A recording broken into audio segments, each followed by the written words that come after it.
अस्सलाम वालेकुम। जापान से एक बार फिर आरिफ आपकी खिदमत में हाजिर है। सैयद आरिफ एंड नवीद चैनल के एक नए व्लॉग के साथ इंतहाई खुश हैं हम जापान में, क्योंकि वतन अजीज़ में आपको आइडिया होगा कि हमें अच्छी खबरें सुनने को बहुत कम ही मिलती हैं। और आज एक एक्साइटिंग न्यूज़ जो कि पाकिस्तान को बड़े अरसे बाद मिली है, और वो है टेस्ट मैच में फ़तह, और एक वाज़े फ़तह।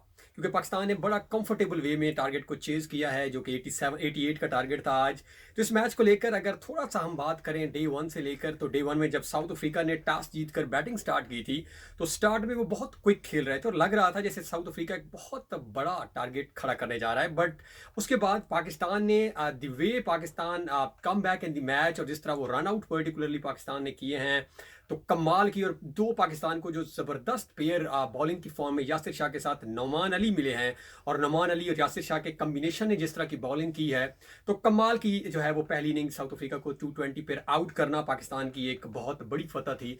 और उसके बाद हसन अली थोड़े से एक्सपेंसिव ज़रूर रहे हैं, बट अगर उसके बाद बात करें, पाकिस्तान का स्टार्ट हरगिज अच्छा ना था। पाकिस्तान ने स्टार्ट में विकेटें गंवाई हैं, और 4 विकेट 34, तो ऐसे लग रहा था जैसे कल पाकिस्तान शायद 100 से पहले आउट हो और पाकिस्तान शायद साउथ अफ्रीका को मैच दे, पर्टिकुलरली बाबर आजम का आउट होना। लेकिन उसके बाद फवाद आलम और फवाद आलम, मैं मेरे ख्याल में ऑल क्रेडिट, और मेरे ख्याल में मेरे मैन ऑफ द मैच अभी अब अनाउंस होना है, क्योंकि तो मेरे ख्याल में फवाद आलम ही बनते हैं। जिस पेशेंस के साथ उन्होंने 7-8 घंटे क्रीज के ऊपर बैटिंग की है, और जिस अंदाज में उन्होंने बैटिंग की है, और उसके साथ फिर साथ दिया अजहर अली ने, फिर रिजवान ने आके क्विक बैटिंग की, फिर उसके बाद फ़हीम अशरफ बहुत ग्रो कर चुके हैं मोहम्मद यूसुफ से बैटिंग टिप्स लेने के बाद।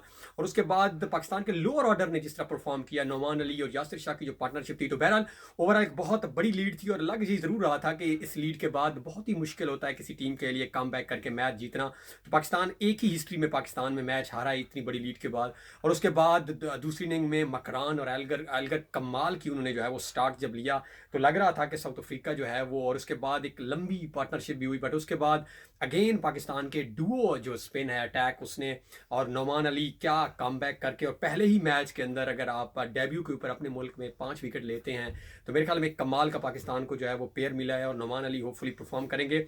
और इस मैच के अगर हम देखें कि क्या पाकिस्तान ने गेन किया है, तो कुछ वीकनेसेस ज़रूर थी जो पाकिस्तान को अगले टेस्ट मैच में इंप्रूव करनी चाहिए। फील्डिंग पॉइंट ऑफ व्यू से कुछ कैच ड्रॉप हुए हैं।